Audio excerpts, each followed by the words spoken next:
नमस्ते बच्चों। DAV MOIL public school e learning class में आपका स्वागत है। प्यारे बच्चों, मैं आपकी हिंदी विषय अध्यापिका कहानी कथन के आज के भाग में एक नई कहानी सुनाने जा रही हूँ, जिसका नाम है चार मित्र। आशा करती हूँ आज की कहानी का श्रवण आप एकाग्रता से करेंगे। तो आइए बढ़ते हैं कहानी की ओर, जिसका नाम है चार मित्र। मैं पढ़ती हूँ, आप श्रवण करना। एक गांव में चार मित्र रहते थे। उनमें से तीन बहुत ही विद्वान थे, पर वे व्यावहारिक ज्ञान की दृष्टि से एकदम कोरे थे। चौथा मित्र पढ़ा लिखा तो कम था, पर वह व्यावहारिक ज्ञान में माहिर था। एक बार चारों मित्र अपना अपना भाग्य आजमाने राजधानी की ओर चल पड़े। रास्ते में एक जंगल आया। वहां उन्हें एक पेड़ के नीचे कुछ हड्डियां दिखाई दी। उनमें से एक व्यक्ति ने उन हड्डियों का निरीक्षण करते हुए कहा, ये हड्डियां किसी शेर की है। इन हड्डियों को एकत्र कर मैं अपनी विद्या से मरे हुए शेर का कंकाल तैयार कर सकता हूँ। दूसरे विद्वान ने कहा, मैं अपने ज्ञान के बल से उस कंकाल पर मांस चढ़ाकर एवं रक्त से भरकर उसे खाल से ढक सकता हूँ।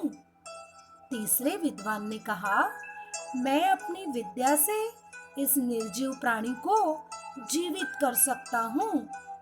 व्यावहारिक ज्ञान में माहिर चौथे मित्र को अपने तीनों मित्रों की बातें सुनकर बड़ा आश्चर्य हुआ। उसने अपने विद्वान मित्रों को सावधान करते हुए कहा, मित्रों, शेर को जीवित करना खतरे से खाली नहीं होगा। यह सुनकर पहले विद्वान ने कहा, अरे यह तो मूर्ख है। इस बेवकूफ को हमारे ज्ञान से ईर्ष्या हो रही है। दोनों विद्वान मित्रों ने भी उसका समर्थन किया। यह देखकर वह समझदार व्यक्ति दौड़कर एक पेड़ पर चढ़ गया। तीनों विद्वान मित्रों ने अपने अपने ज्ञान का प्रयोग करना शुरू कर दिया। पहले विद्वान ने सारी हड्डियां एकत्र कर उसका कंकाल तैयार किया। दूसरे विद्वान ने कंकाल पर मांस चढ़ाकर वे रक्त से भरकर उसे खाल से ढक दिया। तीसरे ने अपनी विद्या का प्रयोग कर उस निर्जीव शेर में जान डाल दी। जान आते ही शेर दहाड़ता हुआ खड़ा हो गया और तीनों पर टूट पड़ा। तीनों विद्वान वही ढेर हो गए। व्यावहारिक ज्ञान एवं सूझबूझ के कारण चौथे मित्र की जान बच गई। देखा बच्चों, इस कहानी से हमें यह सीख मिलती है कि ज्ञान का अव्यावहारिक उपयोग बड़ा खतरनाक साबित हो सकता है। इसका अर्थ है कि हमें हमेशा अपने ज्ञान का व्यावहारिक यानी जो व्यवहार में काम आए, जो सही हो, ऐसा ही उपयोग करना चाहिए। यदि हम ज्ञान का प्रयोग गलत प्रकार से करेंगे तो हम मुसीबत में पड़ सकते हैं। समझ गई ना आज की कहानी? कैसी लगी? एकदम अच्छी ना?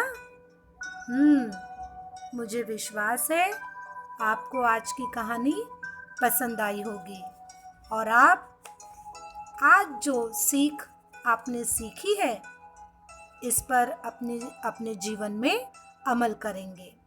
इसी आशा के साथ फिर मिलेंगे अगली ई क्लास में। तब तक के लिए धन्यवाद।